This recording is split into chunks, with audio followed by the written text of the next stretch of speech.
Seguimos en DEF TV hablando de la crisis que se está viviendo en Europa. En este bloque nos vamos a enfocar más en otro país que está bastante complicado, el caso de España. Vamos a ver ahora el informe.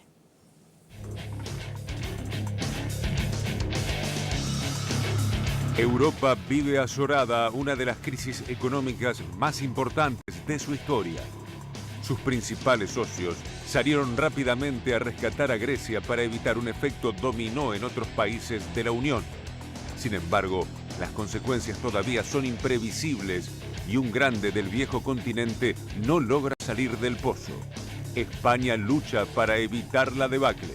Este fin de semana en Madrid se celebra una asamblea hispano-helena promovida por organizaciones afines al 15M contra las políticas de la Unión Europea y contra la gestión de la deuda. En el caso de España, rechazo frontal desde este foro a la recapitalización de la banca española con dinero público. En septiembre del año pasado, los principales bancos españoles desmintieron de manera categórica que necesitaran una inyección financiera para recapitalizarse.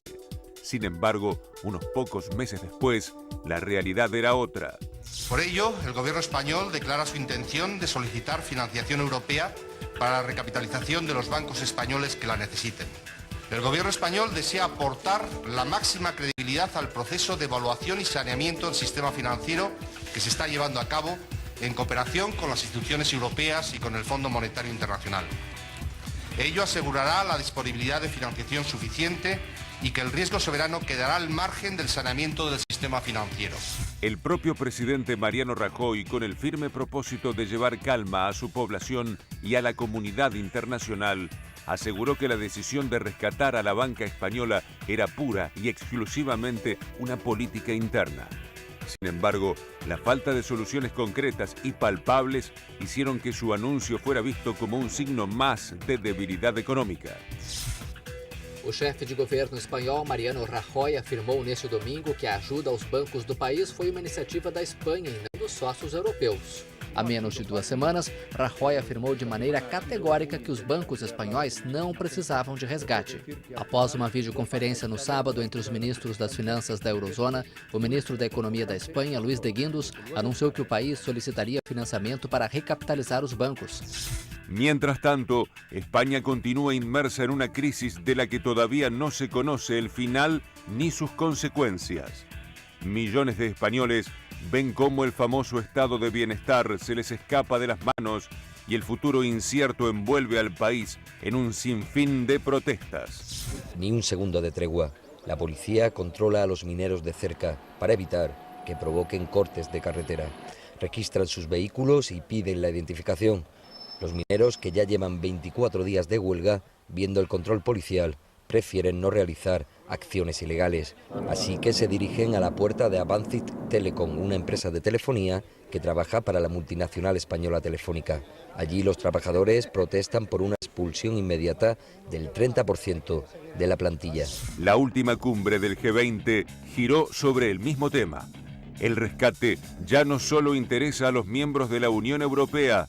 La crisis amenaza con cruzar el Océano Atlántico y asestar un golpe a la ya complicada economía norteamericana. Una salida para la crisis económica en Europa.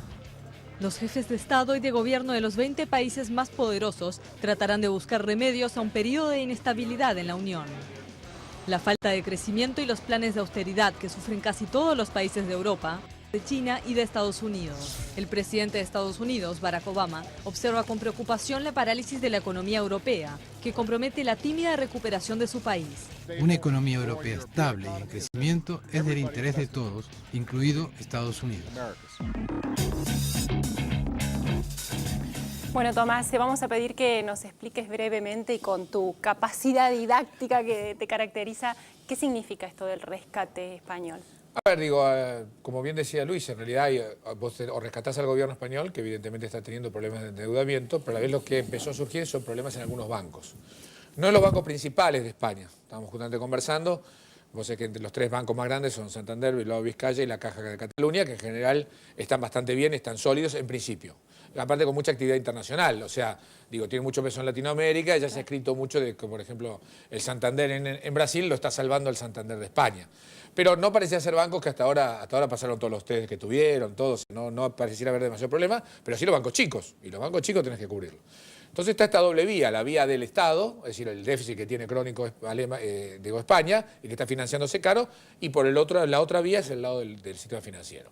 Al sistema financiero, cubrirlo, lo que vos parás es la corrida, que es muy importante parar las corridas. O sea, que la gente empiece a dudar, y como yo ya he recibido mails diciéndome, yo tengo plata en el Santander de Argentina, ¿significa que si cierra el banco me puede...? O sea, digo, si llega hasta acá, claro. En España también. Entonces, es muy importante salvar rápido los bancos para que la gente no saque la plata de los bancos. Porque si saca la plata de los bancos tenés dos problemas.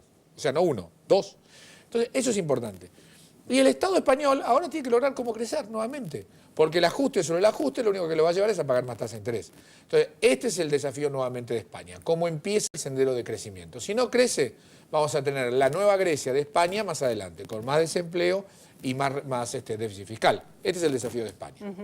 Sí, la verdad que es un país que, bueno, yo quiero contar mi experiencia que acabo de volver, sí, y bueno, vos también, Luis, así que me interesaría también mucho ver tu perspectiva, ¿no? Yo estuve viviendo en España en 2004, después volví a ir en 2008, la verdad que me encontré en Madrid con otra ciudad, ¿no? Una ciudad mucho más detenida, que no tiene la vida que tenía antes de consumo, baches en las calles que yo no había visto y sobre todo creo que es por supuesto lo que humanamente más conmueve y entristece, ver tanta gente en la calle pidiendo limosnas, familias enteras desalojadas, viviendo en las calles sin solución, mucha protesta, los jóvenes sobre todo, ¿no? Exigiendo, los indignados, diciendo, bueno, soy un joven desempleado y sin rescate, ¿no? Sí. Esta sensación de ¿para dónde vamos? ¿Cuál fue tu impresión? Exactamente la misma.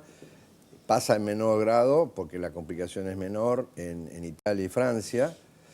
Volviendo a España y retomando lo que decía Tomás, yo creo que el desafío de España es ese, pero es el desafío de toda Europa, digamos, ¿no? O sea, si Europa, desde mi punto de vista, no cambia rápidamente esta política que uno puede llamar de austeridad rajatabla, que lo único que pide es ajuste, por algo que uno puede llamar austeridad con crecimiento, que significa no olvidarse de los ajustes, pero flexibilizarlos temporalmente. No es lo mismo pedirle el disparate a Grecia que pase un déficit del 12% al 3% de su PBI y en 2 años decir hágalo hasta el año 20. Claro.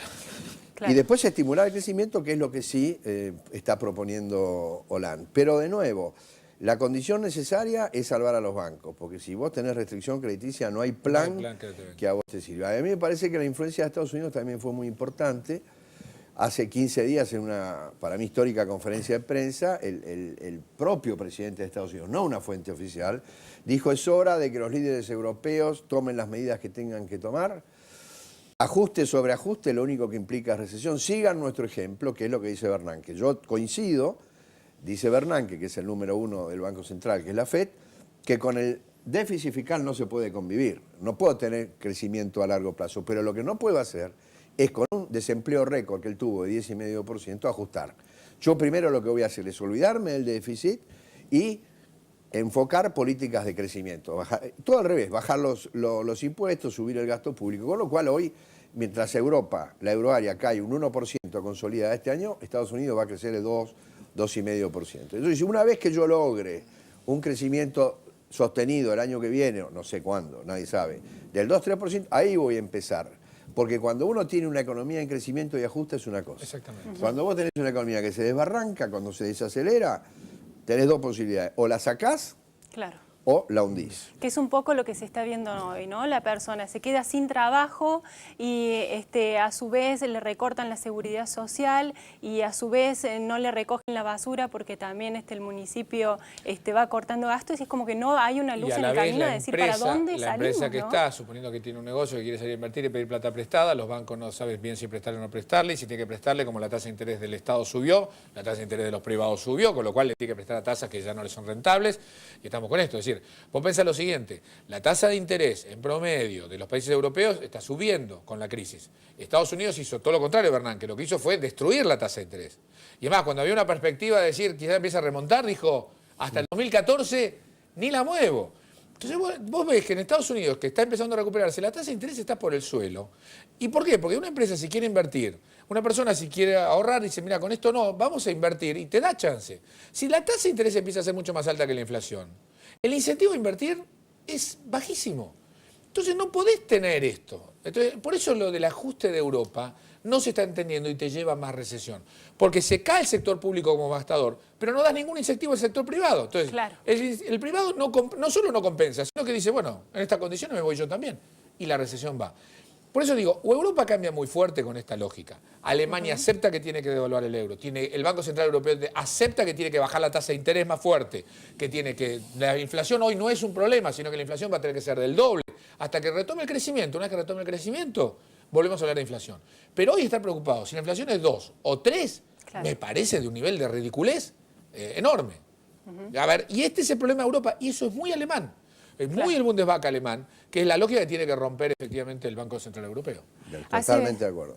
Hace poco leía un análisis muy interesante en el que tomaban estas categorías de Sharpe de la legitimidad de origen y la legitimidad de resultado, ¿no? Y cómo en realidad la Unión Europea se ha sostenido mucho en esta legitimidad de resultado. ¿Y qué pasa ahora que los resultados cuesta tanto verlos, ¿no? Si esto puede llegar a conducir a una suerte de déficit democrático, ¿no? O cómo se sostiene una Unión Europea que decir, entonces, ¿para qué? Si tenemos todos estos problemas, ¿de qué nos sirve estar acá todos juntos?